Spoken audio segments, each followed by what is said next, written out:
옛날 길고 깊은 산 속에 처녀 혼자서 주막을 하고 있었습니다. 하루는 거지꼴을 한 사람이 주막을 찾았는데 바로 암행어사 박문수였습니다. 손발을 씻고 방에 들어가 저녁을 주문했습니다. 그때 붉은 두루마기에 푸른 바지를 입은 17, 18살쯤 되어 보이는 미소년 셋이 들어와서는 밥상 넷을 주문하였습니다. 박문수는 세 사람이 밥상을 넷이나 주문하니 이상하게 여겼는데 세 소년이 한 상을 박문수에게 주었습니다. 이상하게 생각하기는 했지만 박문수는 호의를 거절할 수가 없어서 밥상을 잘 먹고 하룻밤을 잤습니다. 이튿날 아침에도 세 소년은 박문수에게 밥상을 주문해 주어서 소년들을 의심하기 시작했습니다. 이 소년들은 부잣집 자제가 아니면 무슨 꿍꿍이가 있을 것이다. 박문수는 내막을 알아내려고 그들과 함께 길을 나섰습니다. 세 소년은 큰 부자가 새 집을 짓는 곳으로 들어갔습니다. 박문수도 따라 들어가니 목수들이 막 대들보를 올리려는 찰나였습니다. 한 소년이 갑자기 소리를 질렀습니다. 그 대들보감을 당장 땅에 내려놓지 못할까? 다짜고짜 대들보감을 내려놓으라고 소리치자 목수들이 화를 냈습니다. 옆에서 이를 지켜보던 부자는 무슨 사연이 있을지도 모른다는 생각에 소년 말대로 대들보를 땅에 내려놓게 했습니다. 그러고는 소년에게 사연을 물었습니다. 소년은 부자의 물음에 대답은 하지 않고 오히려 난데없이 다음과 같이 물었습니다. 여기 기름이 좀 있습니까? 한 솥 정도 달인 만큼 있습니까? 그러자 부자가 있긴 한데 무슨 일이요? 라고 말하자 소년은 곧 바로 그러면 기름을 한 솥 끓이시오 하고 답했습니다. 집주인은 하는 수 없이 소년 말을 따랐습니다. 기름이 설설 끓자 소년은 대들보감을 가마솥 위에 걸쳐놓고 가운데를 톱으로 썰라고 했습니다.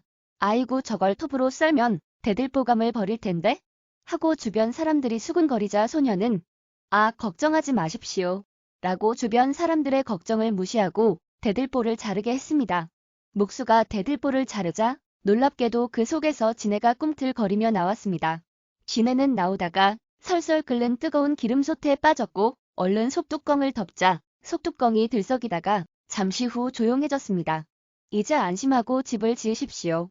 저 대들보감은 원래 당신 선산에 있었던 것인데 나무가 어렸을 때에 갈라진 틈새로 지네 한 마리가 들어갔습니다. 지네는 그 나무 속에서 양분을 빨아먹으며 수십 년 동안 자라서 저렇게 요물이 된 것입니다. 부자는 자초지종을 듣고서는 소년에게 매우 고마워했습니다. 그도 그럴 것이 지네 독이 떨어져서 자기 식구가 전부 죽을 수도 있었기 때문이었습니다. 목수들은 곧 다른 대들보를 올렸고 부자는 기뻐서 새 소년을 위해 성대한 잔치를 베풀어 주었습니다. 부잣집에서 대접을 받고 나와 한참 길을 가던 소년들은 소나무 밑 너럭바위에 걸터 앉았습니다. 박문수가 같이 앉으려 했으나 앉을 자리가 없었습니다. 자리를 좀 만들어 달라 부탁하자 소년들은 호통을 쳤습니다. 내 이놈 박문수야. 내가 어찌 우리를 의심하여 여기까지 따라왔느냐? 우리는 저 하늘의 삼태성이다. 이제 우리 할 일을 끝냈으니 하늘로 올라가련다. 그러고는 호련히 빛으로 변해 하늘로 올라가 자취를 감추었습니다. 꿈인지 생시인지 갈피를 잡을 수 없었던 박문수는 겨우 놀란 정신을 수습하고 길을 가는데 얼마 지나지 않아 날이 저물었습니다. 인가를 찾아 캄캄한 산속을 헤매다가 불빛을 발견했습니다. 불빛을 따라가 보니 외딴 초가집이 한 채 있었습니다. 박문수는 안도의 한숨을 쉬며 문을 두드렸습니다. 주인 계시오? 그러자 어여쁜 처녀가 내다보며 예 뉘신지요?